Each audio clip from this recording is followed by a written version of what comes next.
Hi there, Lindsay here, the Frugal Crafter. Today we are going to paint this still life in gouache, and I'm using a reference photo from the Food Paint Challenge on Instagram, and I will link that account down below if you want to go check it out. I'm starting off with a red Col Erase pencil, and I am sketching in my tomatoes here. You can see the reference photo there on my phone, and the thing I really like about the Food Paint Challenge is that oftentimes the reference photos are very much like something you would take a snap of on your kitchen table. I love that you can really add a lot of your own kind of pizzazz and flair to them, and it's so fun to see what everybody does. So I highly recommend that if you are on Instagram. Once I got that basic sketch out, and I'm telling you, the foreshortening on that knife was kind of tricky, I decided to go in and put my background in. Since gouache can be layered up, it is opaque or semi-opaque. I don't have to worry about reserving whites perfectly or anything, but I also like to work back to front when I'm working in these layerable materials, because I just feel like that way I can kind of overlap the subject a little bit so that I don't have a halo or a gap when I go in to paint the subject in. So this is the mixing set of 5 colors from Holbein. You get a cyan, magenta, and yellow, plus a black and white, and so I'll be using all 5 of these colors. Now honestly, I'd prefer to have a brown over the black, but you know, this is actually a really great mixing set. I can mix a brown with these colors. I can mix any color I need for these colors. These all have cool undertones versus the warmer undertones in some of the other mixing sets, and I really like that. Often you'll see on a paint tube, if it's a primary color, it'll say like primary or spectrum. And usually if it's a spectrum, what I think they're referring to is it being more like your printer ink cartridges being like a magenta rather than a red, a yellow, and then a cyan blue rather than a kind of neutral blue. And I find that they are better for mixing. Like I can take the cyan and add a touch of magenta and have like an ultramarine blue. I can take the magenta, add a touch of yellow and have a fire engine red. So it just gives you a little bit more versatility than the straight like neutral to warm undertone red, yellow, and blue that you might get in like the Daniel Smith mixing set. They're both great, but I think this gives you a little bit more versatility. I really felt like I needed more colors when I was using the Daniel Smith mixing set.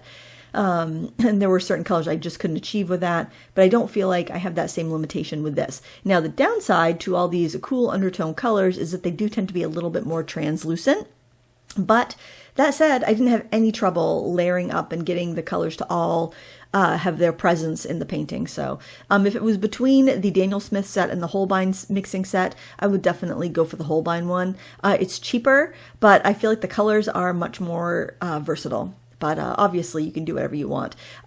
Sadly, Daniel Smith doesn't make a cyan in their line, and I think that's really a mistake not to have a strong, cool base blue, because there's really a lot of colors that you either need to buy convenience colors to get if you don't have that that cool blue in your range. So, and that's a very opaque cool blue. So if you have the Daniel Smith mixing set and you're like, oh, I wish I had a cool blue, you can buy the cyan Holbein gouache and add that to that set and get that versatility back. So don't feel like you have to stick to one brand.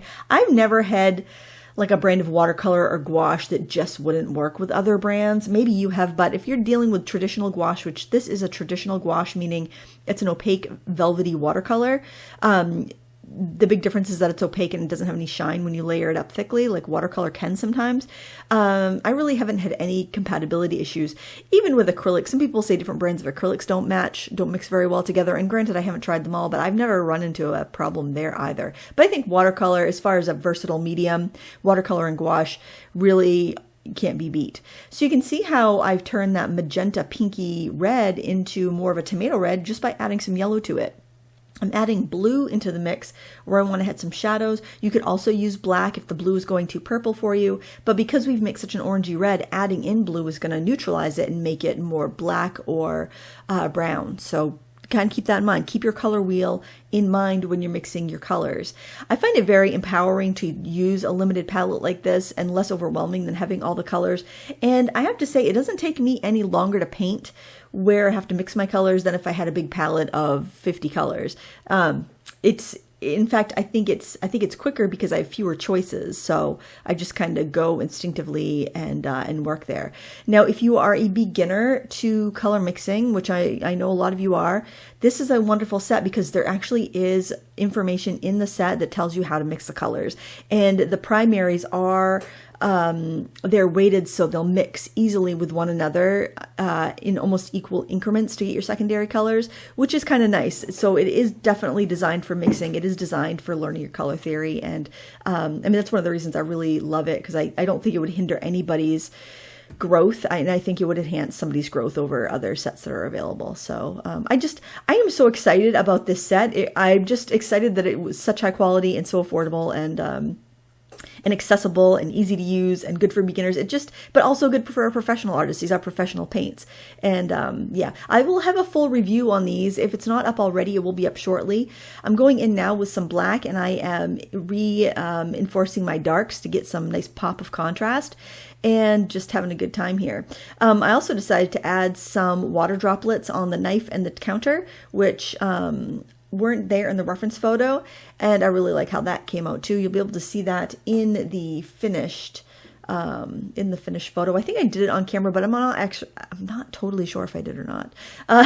It's one of those things. Sometimes like you kind of get a brainstorm a while after you finished a painting. You're like, oh, I'm gonna go add that in. But I did it all in one go, so I don't think I did. This took under an hour to paint, and I probably could have painted it quicker if I wanted to, but I was just really enjoying it. And I find that gouache is a very quick medium for me. It kind of marries my two favorite mediums, which, not counting mixed media, which is like anything goes, but my two favorite mediums to use on their own would be watercolor and oil paints. And to me, gouache just embodies both the best characteristics of both. And this set was just so exciting. It's such an exciting find for me. It was just like I don't know, like painting with an old friend. Just everything was just so easy with this set. Now, obviously, I've painted for years, and I don't want to be I don't want to be, I guess, trite. I just really enjoyed it. Oh yeah, here we go. We're painting on some dewdrops. See, I couldn't remember if I did it on camera or not. I'm just going in and drawing them in with black. I'm just trying to keep a heavier outline on one side, just to kind of show how light reflects with the colors that are around there. A shiny water drop on a shiny knife. I just think that's kind of an exciting thing.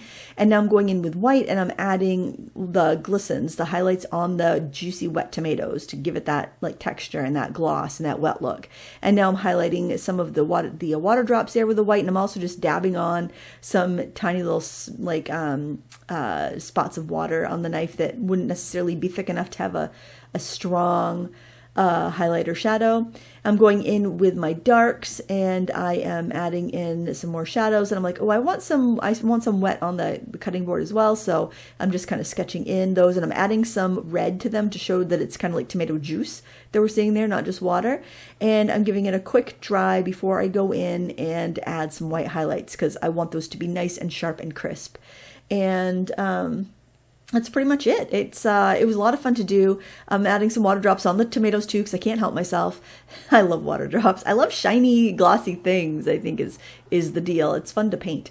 And of course, doing the same treatment, shading those just like I did on the knife. But yeah, there you have it. It was so much fun to paint, and I taped off the edges, so I will have that beautiful white border when I'm done, which is so satisfying to remove the tape and see your white border. I hope you enjoyed this, and I hope it encourages you to give gouache a try. I will link the materials I used in the video description. Thank you so much for watching. Until next time, happy crafting. Bye.